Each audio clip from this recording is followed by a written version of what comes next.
Hey hello everyone, welcome back to my channel Diaz lifestyle. ছোটদের জানাই ভালোবাসা, বড়দের জানাই প্রণাম। গেছিলাম মাসি বাড়ি, আর মাসি বাড়িতে গিয়ে করেছিলাম খুব আনন্দ।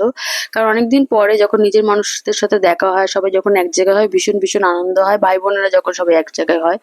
তো দুপুরের খাওয়া দাওয়ায় কি কি ছিল চলো তোমাদের সাথে শেয়ার করি। প্রথমে ছিল শাপলা দিয়ে চিংড়ি মাছ, যেটা ওখানেরই মানে একদম গ্রামের পুকুর থেকে তোলা, ভীষণ ফ্রেশ ছিল। আর চিংড়ি মাছ দিয়ে করা হয়েছিল, খেতে দুর্দান্ত হয়েছিল।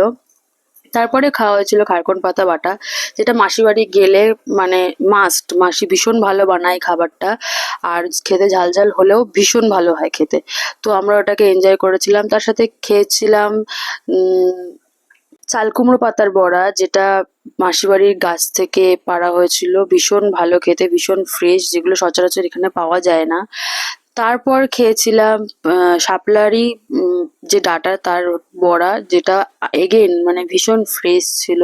তারপরে খেয়েছিলাম কচুর মুখে দিয়ে চিংড়ি মাছ, যেটা খেতে খুবই ভালো ছিল, ঝাল ঝাল।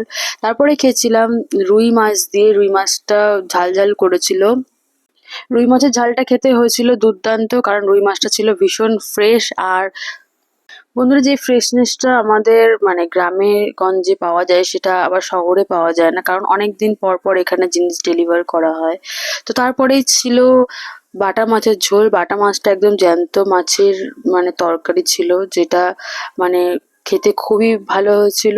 আর বাবা খেতে চেয়েছিল মাসির কাছে, কারণ আমাদের কলকাতায় এত অ্যাভেলেবেল নয় এগুলো।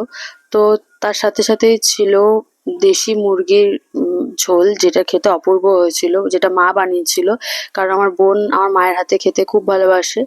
তো এইভাবেই দুপুরের লাঞ্চটা করে ফেলেছিলাম। তোমরা লাইক কমেন্ট শেয়ার করতে ভুলো না, সাবস্ক্রাইব করতে ভুলো না। Thank you.